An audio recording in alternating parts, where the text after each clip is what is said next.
Factory worker سے یہ کہتے تھے کہ آپ نے وقت پر فیکٹری میں آنا ہے، وقت پر آپ کو جو اسائنمنٹس دی جاتی ہیں وہ مکمل کرنی ہے، اور اس کی وجہ سے فیکٹری کا سپروائزر جس کو فیکٹری مینیجر نے ڈانٹ ڈپٹ کی تھی وہ اور کئی دیگر ملازمین اس فیکٹری مینیجر سے، یعنی جو سری لنکن مینیجر تھے اس فیکٹری کے، ان سے ناراض رہتے تھے۔ اب جس وقت 10:28 پر پہلی مرتبہ جھگڑا شروع ہوا تو یہ اطلاع پہنچی فیکٹری مالکان تک۔ فیکٹری مالکان اس کے بعد اس فیکٹری مینیجر کے پاس اور اس سپروائزر کے پاس جس کو پہلے ڈانٹ پڑ چکی تھی ان کے پاس آئے اور انہوں نے ان کے درمیان صلح صفائی کروا دی، اور اس پر فیکٹری مینیجر نے یہ وضاحت بھی دی کہ مجھے تو اردو پڑھنا نہیں آتی تھی اور جو پوسٹر میں نے اتارے اس کی وجہ یہ تھی کہ مجھے فیکٹری کے مالکان کی جانب سے یہ ہدایت کی گئی تھی کہ آج کچھ غیر ملکی کمپنیوں کے نمائندوں نے فیکٹری کا وزٹ کرنا ہے، اس لیے فیکٹری کی صفائی ہونی چاہیے، فیکٹری میں رنگ و روغن ہونا چاہیے، لیکن اس کے باوجود یعنی جو فیکٹری مینیجر تھا اس نے ملازمین کی تلخ کلامی کے باوجود ان سے لڑنے کے بجائے ان سے معافی مانگ لی، ان سے معذرت کر لی، لیکن اس کے بعد ایک منصوبہ بندی کے تحت حالات خراب کروا دیے گئے۔ وہ اس طرح کہ کچھ ملازمین جن کو فیکٹری مینیجر پر پہلے سے غصہ تھا انہوں نے دیگر افراد کو بھی اشتعال دلانا شروع کر دیا، اور اس طرح سے اس فیکٹری مینیجر پر توہین رسالت کا ایک جھوٹا الزام عائد کر دیا گیا۔ اب اس پر جو بعض ملازمین تھے انہوں نے مشتعل ہو کر اپنے ہی فیکٹری مینیجر کو مارنا پیٹنا شروع کر دیا۔ اس کے بعد ایک اور ویڈیو سامنے آتی ہے اور اس ویڈیو سے یہ پتہ چلتا ہے کہ جب یہ ملازمین فیکٹری مینیجر کو مار رہے تھے تو جوابی طور پر فیکٹری مینیجر نے کسی پر ہاتھ نہیں اٹھایا، بلکہ وہ ان کی مار پیٹ سے بچنے کی کوشش کرتے رہے اور صرف اپنے دفاع تک محدود رہے۔ اس کے بعد فیکٹری کے مینیجر کی ایک دوست کی انٹری ہوتی ہے اور یہ ان کا جو دوست ہے یہ اس ہجوم سے فیکٹری مینیجر کو بچانے کی کوشش کرتا ہے اور ہجوم سے چھڑا کر انہیں فیکٹری کی چھت پر لے جاتا ہے تاکہ یہ جو مشتعل مظاہرین ہیں، خاص طور پر فیکٹری کے جو ملازمین تھے جو پہلے والی رنجش کی بنیاد پر اس فیکٹری مینیجر کو تشدد کا نشانہ بنا رہے تھے، کسی طریقے سے ان کے تشدد سے فیکٹری مینیجر کو بچایا جا سکے۔ لیکن جب فیکٹری مینیجر کو اس ہجوم سے بچا کر چھت پر لے جایا گیا تو مشتعل ملازمین نے چھت کا دروازہ توڑا اور اس کے بعد وہ فیکٹری کی چھت پر پہنچ گئے اور وہاں انہوں نے فیکٹری مینیجر کا وہ دوست جو کہ اس کو بچانے کی کوشش کر رہا تھا اس کو بھی زد و کوب کیا اور بعد نے فیکٹری مینیجر کے اوپر اینٹوں سے وار کرنا شروع کر دیے۔ اب اسی سانحے کی ایک اور جو ویڈیو سامنے آئی ہے اس ویڈیو سے یہ پتا چلا کہ فیکٹری کی چھت پر فیکٹری مینیجر کے سر پر اینٹوں سے کئی وار کیے گئے، اسے بدترین تشدد کا نشانہ بنایا گیا، پتھروں سے بھی اس کے سر پر ضربیں لگائی گئیں اور پھر اسے وہاں سے دھکا دے کر عمارت سے نیچے گرا دیا گیا۔ اس کے بعد جب فیکٹری مینیجر عمارت سے نیچے گرا تو اس کے بعد کی بھی کچھ نئی ویڈیوز سامنے آئی ہیں اور ان ویڈیوز میں پتہ یہ چلا کہ اصل میں جس وقت یہ جھگڑا شروع ہوا تھا اور پہلی تلخ کلامی ہوئی تھی اس وقت بھی 10 سے زیادہ سیکیورٹی گارڈز اس فیکٹری میں موجود تھے۔ کل ملا کر کوئی 13 کے قریب سیکیورٹی گارڈز اس فیکٹری میں تعینات ہوتے ہیں۔ 10 کے قریب گارڈز اس وقت یعنی جھگڑے کے وقت وہاں موجود تھے، لیکن جب انہوں نے دیکھا کہ ہجوم بہت زیادہ مشتعل ہے تو وہ وہاں سے فرار ہو گئے۔ اس کے بعد جب فیکٹری مینیجر کو چھت سے گرایا گیا تو تب بھی جو ہجوم تھا اور جو فیکٹری ملازمین تھے ان کے انتقام کی آگ نہیں بجھی اور اس کے بعد انہوں نے اس فیکٹری مینیجر کا جو جسم تھا جو اس وقت بالکل آپ یہ کہہ سکتے ہیں کہ مکمل طور پر وہ بے سکت تھا، کچھ لوگ یہ بھی کہتے ہیں کہ اس وقت اس کی موت ہو چکی تھی، لیکن اس کے جسم کو گھسیٹنا شروع کر دیا اور اس کے جسم پر بھی اینٹیں برسائیں اور اس کے سر پر بھی اینٹیں وغیرہ برسانا شروع کر دیں۔ اس کے بعد تقریباً 160 سے زائد کی جو ویڈیوز ہیں 160 سے زائد ویڈیوز حاصل کی گئیں اور ان میں کچھ 3 ویڈیوز ایسی نکلیں جو کہ بہت ہی تکلیف دہ ثابت ہوئیں، جن کو جب اینالائز کیا گیا اور جس قسم کے حقائق سامنے آئے وہ بہت ہی دل دہلا دینے والے تھے۔ ایک تو یہ پتہ چلا کہ جب ملازمین نے فیکٹری مینیجر کا جو جسم تھا، جس کے متعلق یہ بتایا گیا کہ وہ تقریباً اس وقت دم توڑ چکا تھا،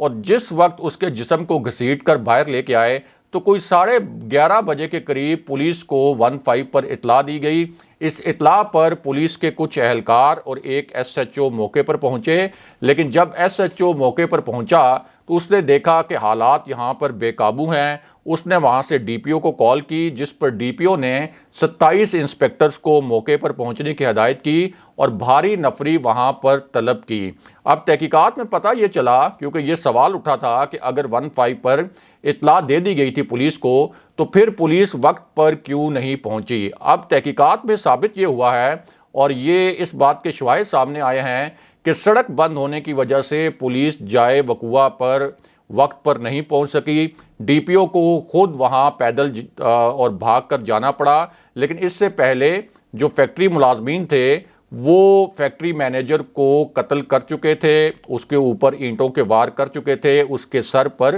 پتھروں سے ضربیں لگا چکے تھے۔ اس کے بعد مینیجر کے جسم کو آگ لگانے کے متعلق جو ویڈیوز ہیں ان میں کیا بتایا گیا، اور قتل کیے جانے والے مینیجر کے اہلیہ، ان کی جو اہلیہ ہے اور ان کے جو بچے ہیں، انہوں نے کیا بیان دیا، اس سے بھی آپ کو آگاہ کرتے ہیں، اور ساتھ ہی آپ کو یہ بھی بتاتے ہیں کہ جن ملزمان کو گرفتار کیا گیا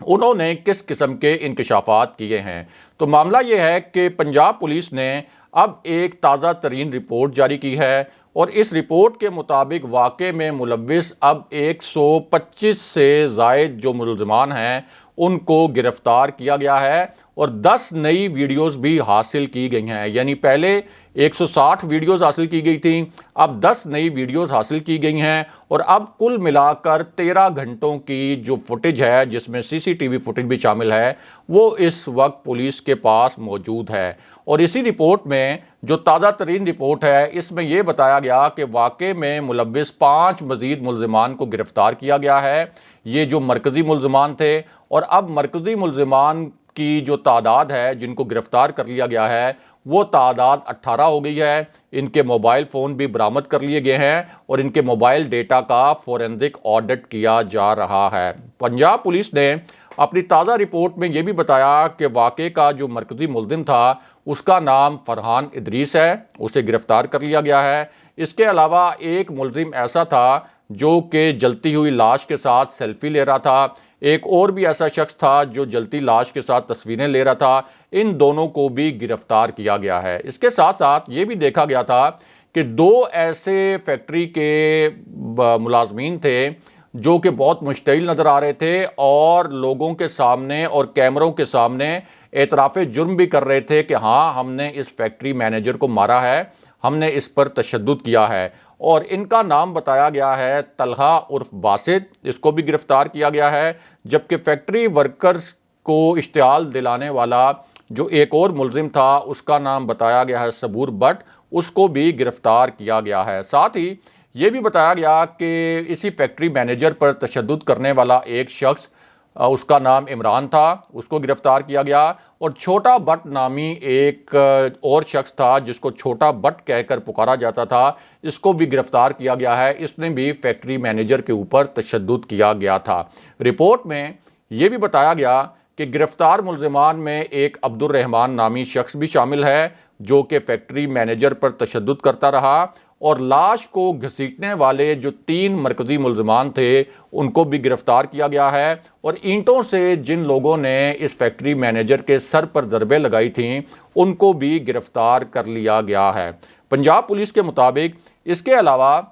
ملزم ناصر، شاہزیب احمد اور عثمان رشید کو بھی گرفتار کیا جا چکا ہے، لیکن اس معاملے میں ایک اور انکشاف بھی ہوا ہے، اور وہ انکشاف یہ ہے کہ ڈی پی او اور پولیس کے پہنچنے سے پہلے ہی فیکٹری مینیجر کی لاش کو مکمل طور پر جلایا جا چکا تھا۔ یعنی ڈی پی او اور پولیس کی ٹیم جب تاخیر سے وہاں پر پہنچی، ٹریفک میس ہونے کی وجہ سے یا سڑک بند ہونے کی وجہ سے، تو اس وقت تک اس فیکٹری کے مینیجر کی لاش کو آگ لگائی جا چکی تھی۔ لیکن اسی میں ایک اور تکلیف دہ پہلو بھی ہے، اور وہ پہلو یہ ہے کہ مقتول مینیجر کی پوسٹ مارٹم رپورٹ بھی آ چکی ہے، اور اس رپورٹ میں بھی کچھ دل دہلا دینے والے انکشافات کیے گئے ہیں۔ اس رپورٹ میں بتایا یہ گیا ہے کہ مقتول مینیجر کی کوئی ایک ہڈی بھی سلامت نہیں، تشدد سے اس کی جسم کی تمام ہڈیاں چورا چور ہو چکی تھیں۔ اس کی موت جو ہوئی وہ دماغ پر لگائی گئی ضربوں سے ہوئی تھی۔ سر کی جو ہڈی تھی، جو مرکزی ہڈی کہلاتی ہے، اس پوسٹ مارٹم رپورٹ کے مطابق وہ ٹوٹ گئی تھی اور دماغ سر سے باہر آ چکا تھا۔ جسم کا 98% سے زائد حصہ جل چکا تھا، اور صرف ایک پاؤں کی ہڈی تھی جو کہ کسی حد تک سلامت تھی، اور اس سے اندازہ لگایا جا سکتا ہے کہ اس شخص پر، یعنی اس سری لنکن شہری پر کتنا بدترین تشدد کیا گیا تھا کہ اس کے دماغ کی ہڈیاں توڑ دی گئی تھیں اور اس کا دماغ سر سے باہر آ گیا تھا۔ یہ پوسٹ مارٹم رپورٹ میں بتایا گیا، اور اس کی جو موت کی پہلی وجہ بنی تھی وہ یہی بنی تھی کہ اس کے سر پر اینٹوں سے ضربیں لگائی گئی تھیں۔ دوسری جانب اسی فیکٹری مینیجر کی اہلیہ کا بیان بھی سامنے آیا، اور انہوں نے کہا کہ جس قسم کی ویڈیو سامنے آئی ہیں اور ان ویڈیوز میں جس طرح سے دیکھا جا سکتا ہے کہ میرے شوہر کو بہت ہی بہیمانہ طریقے سے اور بہت ہی بے دردی سے قتل کیا گیا اور ان کی لاش کو آگ لگائی گئی، اس کے بعد سے میرا اور میرے بچوں کا دل غم سے پھٹ رہا ہے۔ میں مطالبہ کرتی ہوں کہ ان مجرموں کو جلد از جلد کڑی سزائیں دی جائیں۔ اس کے علاوہ فیکٹری مینیجر کے جو محلے دار تھے ان کا بیان بھی سامنے آیا ہے۔ انہوں نے بتایا کہ یہ فیکٹری مینیجر ایک اچھے دل کے مالک تھے، ہر کسی سے خوش اخلاقی سے ملتے تھے، اور وہ بالکل بھی کوئی اس نوعیت کے اور اس قسم کے انسان نہیں تھے کہ کسی سے جھگڑا کریں۔ بہرحال اب بات کرتے ہیں کہ مریم نواز اچانک کہاں غائب ہو گئیں، اس حوالے سے کیا دعوے کیے جا رہے ہیں اور کچھ دلچسپ اور اندرونی حقائق کیا ہیں۔ تو معاملہ یہ ہے کہ مریم نواز کے غائب ہونے سے پہلے ایک اہم سرگرمی ہونی تھی، اور یہ سرگرمی جب ہونی تھی تو اس سے پہلے میاں نواز شریف اور مولانا فضل الرحمان کے درمیان کچھ ہنگامی نوعیت کے رابطے بھی ہوئے تھے، اور یہ سرگرمی اصل میں پی ڈی ایم کے سربراہی اجلاس کے حوالے سے ہونی تھی، جس کے متعلق کچھ بڑے دعوے کیے گئے تھے، اور یہ دعویٰ کیا گیا تھا کہ اس اجلاس میں کچھ حتمی فیصلے حکومت کے متعلق کیے جانے ہیں۔ ایک دعویٰ تو یہ کیا گیا کہ اسی اجلاس میں تحریک عدم اعتماد کی حتمی تاریخ کا اعلان کر دیا جائے گا، اور یہ تاثر دیا گیا کہ بلاول بھٹو نے جو یقین دہانی کروائی تھی کہ ہمارے پاس نمبر گیم پوری ہے، تحریک انصاف کے اتحادیوں میں سے کچھ ارکان اس تحریک عدم اعتماد کے حق میں ووٹ دے دیں گے، جہانگیر ترین گروپ کے کچھ ناراض ارکان بھی اس تحریک عدم اعتماد کے حق میں ووٹ دے دیں گے، اور اسی طرح تحریک انصاف کے اپنے 4-5 ناراض ارکان پرائم منسٹر عمران خان کے خلاف تحریک عدم اعتماد کے حق میں ووٹ دے دیں گے۔ اس طرح کے جھوٹے اور بے بنیاد دعوے کیے گئے، اور یہ کہا گیا کہ پی ڈی ایم کا جو اب نیا اجلاس ہونا ہے اس میں تحریک عدم اعتماد کے حوالے سے حتمی تاریخ کا اعلان کر دیا جائے گا۔ اس کے ساتھ ساتھ یہ دعویٰ بھی کیا گیا کہ اسی اجلاس میں پارلیمنٹ سے استعفوں کا فیصلہ بھی کر لیا جائے گا، اور مسلم لیگ نون، جے یو آئی اور پی ڈی ایم کی بچی کچی جماعتیں پارلیمنٹ سے استعفے دیں گی، جس سے ایک آئینی بحران پیدا کیا جائے گا، اور اس آئینی بحران کے نتیجے میں اس حکومت کو رخصت کر دیا جائے گا۔ تیسرا دعویٰ یہ کیا گیا کہ اسی اجلاس میں دسمبر میں حکومت کے خلاف لانگ مارچ کی حتمی تاریخ کا اعلان ہو جائے گا، یعنی یہ اعلان ہو جائے گا کہ دسمبر کی کون سی تاریخ کو حکومت کے خلاف لانگ مارچ کیا جائے گا، اور تاثر یہ بنایا گیا، ایک جھوٹا آپ کہہ سکتے ہیں کہ تاثر میڈیا میں پلانٹ کروایا گیا، اور اس طرح کی خبریں لیک کروائی گئیں کہ یہ جو لانگ مارچ ہوگا اس کو بھی اسٹیبلشمنٹ کی حمایت حاصل ہوگی۔ لیکن ہوا کیا؟ ہوا یہ کہ جب میاں نواز شریف نے شہباز شریف سے اس معاملے پر ڈسکشن کی، ظاہر ہے کہ شہباز شریف پاکستان کی اسٹیبلشمنٹ، پاکستان کے جو طاقتور حلقے ہیں ان سے رابطے میں ہیں، وہ پہلے بھی راولپنڈی گئے تھے، ابھی ان کی ایک نئی سرگرمی بھی منظر عام پر آئی۔ تو شہباز شریف نے میاں نواز شریف کو بتایا کہ ایک تو تحریک عدم اعتماد اگر ہم لے کے آئے تو ہمارے پاس نمبر بالکل پورے نہیں ہیں، اور یہ بات بالکل غلط ہے، جو میرے رابطے ہوئے ہیں اس کے نتیجے میں مجھے یہ پتہ چلا ہے کہ یہ بات بالکل غلط ہے کہ اگر یہ تحریک عدم اعتماد ہم لاتے ہیں تو کوئی اسٹیبلشمنٹ ہماری حمایت کرے گی یا تحریک عدم اعتماد کی حمایت کرے گی۔ دوسرا، انہوں نے یہ بھی بتایا میاں نواز شریف کو کہ اگر ہم نے پارلیمنٹ سے استعفے دیے تو ایک تو ہماری پارٹی کے اندر بھی بغاوت ہو جائے گی، مسلم لیگ نون کے کئی ارکان اسمبلی پارٹی سے استعفے نہیں دیں گے، اور دوسرا کوئی آئینی بحران پیدا نہیں ہوگا اور اسٹیبلشمنٹ بھی اس موو کو سپورٹ نہیں کرے گی اور اس کے نتیجے میں بھی حکومت نہیں جائے گی بلکہ ضمنی الیکشن ہو جائیں گے۔ تیسرا، شہباز شریف نے یہ بھی بتایا کہ اگر ہم لانگ مارچ کرتے بھی ہیں، اول تو دسمبر میں لانگ مارچ ممکن نہیں، اور اگر ہم کرتے بھی ہیں تو یہ بات بالکل بھی اس کا کوئی امکان نہیں کہ اسٹیبلشمنٹ اس لانگ مارچ کی حمایت کرے گی، کیونکہ میں نے جو پنڈی میں سرگرمیاں کی تھیں مجھے وہاں سے اس قسم کا کوئی پازیٹیو سگنل نہیں ملا۔ تو اس کی بنیاد پر اب یہ جو دعوے کیے گئے تھے ان تینوں دعووں کے متعلق اب ہمارے ذرائع کا کہنا ہے کہ نہ تو اس اجلاس میں تحریک عدم اعتماد کا کوئی حتمی تاریخ کا اعلان کیا جائے گا، نہ پارلیمنٹ سے استعفوں کا اعلان کیا جائے گا، اور نہ ہی دسمبر میں کوئی لانگ مارچ کے حوالے سے کسی حتمی تاریخ کا اعلان کیا جائے گا، بلکہ کچھ نئی تجاویز کے متعلق فیس سیونگ کے لیے کہا جائے گا کہ کچھ نئی تجاویز مانگی گئی ہیں، اور لانگ مارچ بھی دسمبر سے کہیں آگے شاید یہ مارچ اپریل میں کوئی نئی تاریخ جو ہے وہ لے کر آ جائیں، اور اس تاریخ پر بھی بہت کم امکان ہے کہ کوئی لانگ مارچ وغیرہ ہو۔ اس طرح یہ جو تینوں فیصلے تھے جن کے متعلق دعوے کیے جا رہے تھے، ہماری اطلاع کے مطابق یہ تینوں فیصلے اب اس اجلاس میں نہیں ہوں گے۔ اب اس پوری صورتحال میں مریم نواز جو پاکستان کا سیاسی منظرنامہ ہے اس سے اچانک غائب ہو گئیں، اور آپ یہ کہہ سکتے ہیں کہ انہوں نے کہا کہ میں اپنی سیاسی ایکٹیویٹیز جو ہیں ان کو ملتوی کر رہی ہوں، اور انیشلی یہ بتایا گیا کہ 15 دن کے لیے وہ سیاسی منظرنامے سے غائب رہیں گی۔ اس کے لیے بہانہ یہ بنایا گیا کہ چونکہ جنید صفدر کا ولیمہ ہے اور اس ولیمے کی تیاریاں کرنی ہے مریم نواز نے، اس لیے وہ سیاسی ایکٹیویٹیز میں حصہ نہیں لیں گی۔ حالانکہ جاننے والے جانتے ہیں کہ شریف خاندان کے پاس جس قسم کے وسائل ہیں تو ان کے لیے تو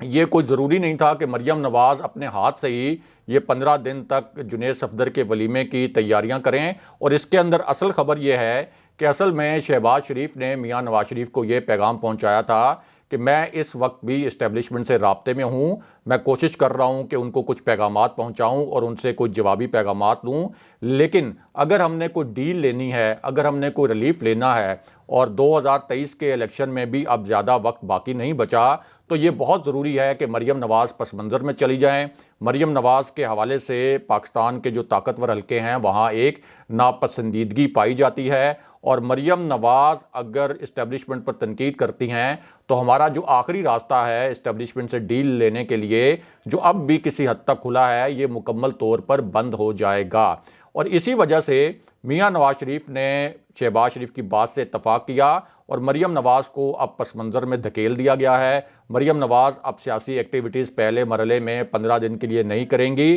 اور اس کی وجہ یہ ہے کہ شہباز شریف اب بھی پر امید ہیں کہ ان کو شاید اسٹیبلشمنٹ سے کوئی نہ کوئی ریلیف مل جائے گا۔ لیکن اس میں اہم بات یہ ہے کہ ہماری جو ذرائع سے بات ہوئی ہے ان کا کہنا یہ ہے کہ شہباز شریف اسٹیبلشمنٹ سے رابطے کرنے کی کوشش تو ضرور کرتے رہے، لیکن ان کو کسی قسم کا کوئی پازیٹیو اور گرین سگنل نہیں ملا، اور اس کا صاف مطلب یہ ہے کہ یہ حکومت اپنے 5 سال بھی پورے کرے گی اور عمران خان بھی 5 سال تک وزیر اعظم رہیں گے۔ اگلے پروگرام تک کے لیے خدا حافظ۔